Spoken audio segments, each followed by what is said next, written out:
What's up, guys? Coming at you from Shenzhen as usual on this beautiful Saturday evening, nice and warm in Shenzhen. And I usually shoot my videos in the morning, but as many of you know, I had a live stream with 3 other YouTubers, which I thought went pretty well, all things considered. And thank you to everybody who showed their support or who simply just joined and showed up to chat with us. It was a lot of fun, and I'm looking forward to the next one.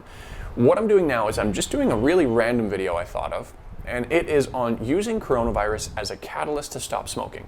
So if you're not a smoker, you can stop here. You might not be interested in this video, but if you are, let's try something a bit weird and quirky. I'm gonna put something out there, and even if it helps just a few people quit smoking, I'm gonna feel like I succeeded at something here. Now, if I were to make this video 5 years ago, I would not be qualified to make this video because I was never a smoker. You know, I grew up in a town where pretty much all the kids in high school were smoking, and I just refused to do it. And I even kind of judged people who did smoke, no matter how wrong that may be. Now, mind you, in relation to my best friend, it was more because I cared about him and I was annoyed that he kept saying he was going to quit, and he never did quit. And so I never really understood addiction. Probably about 10 years ago, I did start smoking cigars, nothing major. Once in a while, there's some really great cigar and whiskey bars in China, but that was kind of the extent of it. And the cigar story is important to explain to you how I got into smoking a little bit. Never anything crazy, you know, I think the most I ever smoked was a pack a month. But nonetheless, it starts with a story about a flu, actually. About 8 years ago in Shenzhen, I came down with a flu. I was really sick, I had a fever, and I got better. But after I got better, I still had a persistent cough. And I knew it was just a residual cough with kind of a secretion or phlegm, whatever it was in my chest. And I got this really weird idea. I said, you know what, let me try something. So I took a cigar, lit it up, smoked it, and inhaled the smoke. And you know you're not supposed to inhale cigar smoke.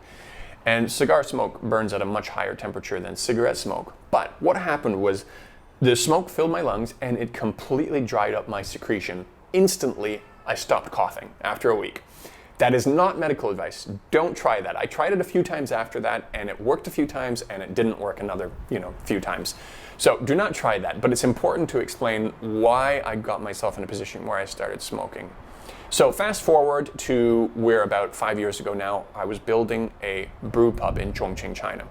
And I was under a lot of stress. I had a lot of people to look after, a lot of things to look after, and just generally under a lot of stress.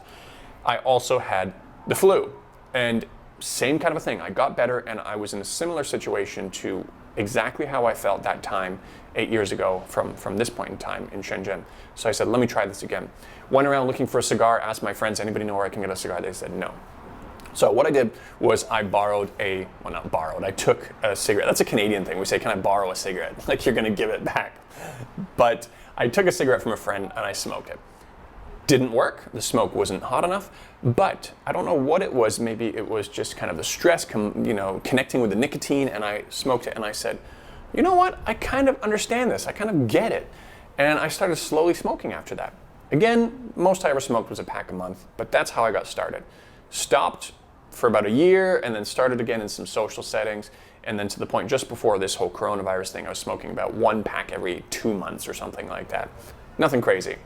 And I looked up and I listened to a lot of things on addiction and quitting smoking, even though I probably could have quit if I really put my mind to it, but I just kind of enjoyed it somewhat. And I still was fascinated with the psychology of addiction because all of a sudden I was experiencing it, at least in a minimal way, and I wanted to kind of learn more about it. I used it as an experience to learn from. And there were a few podcasts from The Hidden Brain which were really good, and they described kind of building habits, whether it be in terms of stopping a habit like smoking or starting a habit like going to the gym. And that's what it came down to, was habits. Now, in the case of smoking, they also spoke about triggers. You have these certain triggers that you see, whether it's somebody smoking or something happening where you're like, okay, I want a cigarette also. And so the key, what they focused on was saying that you change those you don't change the triggers are the same, but you change your reaction to the triggers. So instead of smoking, make yourself a cup of coffee or a tea. I can't remember the suggestions they gave, but that's what they broke it down to. I've heard some other interesting stories of people doing things. I had a friend who was actually quite healthy. He was hiking all the time, and he really wanted to quit, and he couldn't stop. He was smoking his whole life. So what he did was he hiked to the top of the mountain. He was exhausted. He had 2 packs of cigarettes with him, and he smoked I can't remember if it was an entire pack or 2 packs, to the point where he made himself sick. And he was so disgusted by smoking after that point that he just quit cold turkey and never wanted to see a cigarette again. I wouldn't necessarily recommend that way also, especially right now. But what I do want to now talk about is potentially using coronavirus as a catalyst to quit smoking. So for me, when this all started and it looked like it was spreading really fast in China, I said, you know what?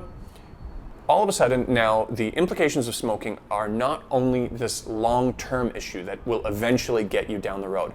Now there's more of an immediacy to it, that if I am going to be smoking and come down with coronavirus, I feel like I'm going to have a lot harder time fighting this, because it specifically targets your lungs. Now, whether that's correct or not, I'm not exactly 100% sure, but it does seem like it makes sense. And I have seen stuff on that smokers are going to be a little bit more of a risk here in terms of recovery rates. So with that in mind, and with this new sense of immediate implications to smoking, I completely quit, 100%.